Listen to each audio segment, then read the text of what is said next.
President Donald Trump has been busy on Twitter, going after Starbucks CEO Howard Schultz and even Fox News. But what is really raising eyebrows is this tweet. Numerous states introducing Bible literacy classes, giving students the option of studying the Bible.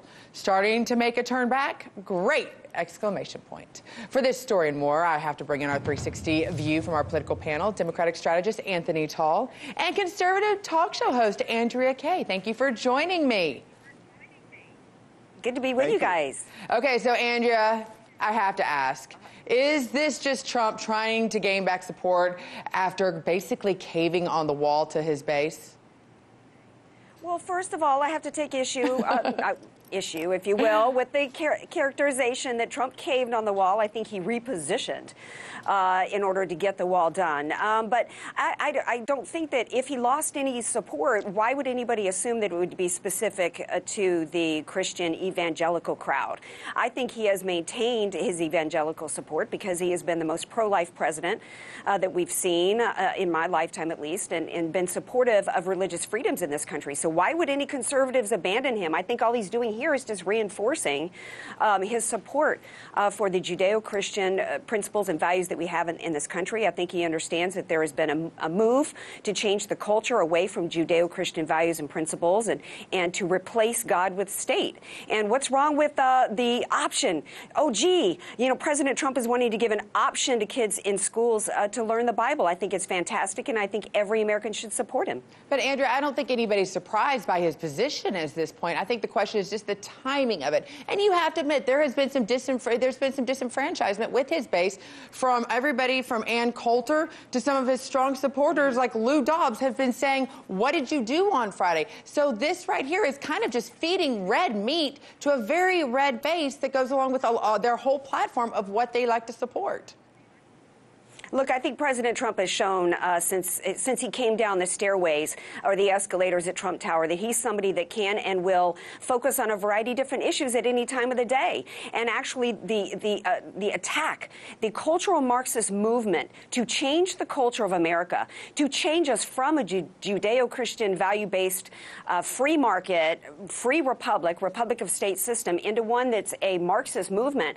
It's many intertwined with the wall, with many of the other issues that we have. This is actually a part. He's not just throwing something out to just appease people. He understands how this feeds into the bigger picture issues that we face and that our future of our country is at stake. And it depends on a restoration of the rule of law, our Judeo-Christian principles and values, and the understanding that this country was not founded on a Marxist utopian entitlement society, but one of individual responsibility, individual liberties, and understanding that our rights and our laws come from God, not from man. Well, that's the thing, Anthony. You know, this is obviously a discussion about religious rights and religious freedoms in school and education. We can have that discussion. And that's a discussion that's going on both sides of the aisle. Obviously, a lot of Democrats are people of faith, and they also want to have that conversation. But how are Democrats viewing this in light of this past weekend, in light of Friday, with literally these grandiose victory tours that were taken by many Democrats, including Nancy Pelosi, saying that Trump caved, they got their winning. So, you know, was that the right role to take? And is this interjecting of the conversation right now more of a distract and awe strategy? And first of all, let me be clear. I adore Andrea, but I think Andrea, no. I think a lot of people do. But obviously, the president caved. The president caved. He caved big time on this. And as usual, he's able to start something that will feed his base. He's had the whole Twitter issue with Ann Coulter going on, and Lou Dobbs, and a lot of his really, really rabid base is upset with him. So caving in on the wall and then coming up with something like this is a strategy to say, hey, I'm still with you, and to kind of provoke emotions and feelings that he knows tears this country apart.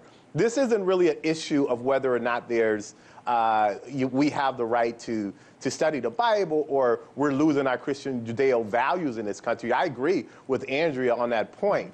But this is a matter of whether or not the president is using this as a tool and injecting it at a time when he knows that he's coming off a huge loss, and he faced a humiliation, basically in front of Nancy Pelosi, who wasn't the most favorable person 2 or 3 months ago. There was talk about her not even being able to obtain the speakership. So she's coming out stronger. He looked weaker. This is a good way to get the base back. And I think that's what he's doing. Well, let's talk about a little grace that Nancy's shown. As she is now another breaking news story in the last hour. She's invited President Trump to deliver the State of the Union on Tuesday, the 5th of February. How do you think President Trump is going to react to this? And do you think that he should give the State of the Union tomorrow night as planned now that the government's open? That was always kind of the goal.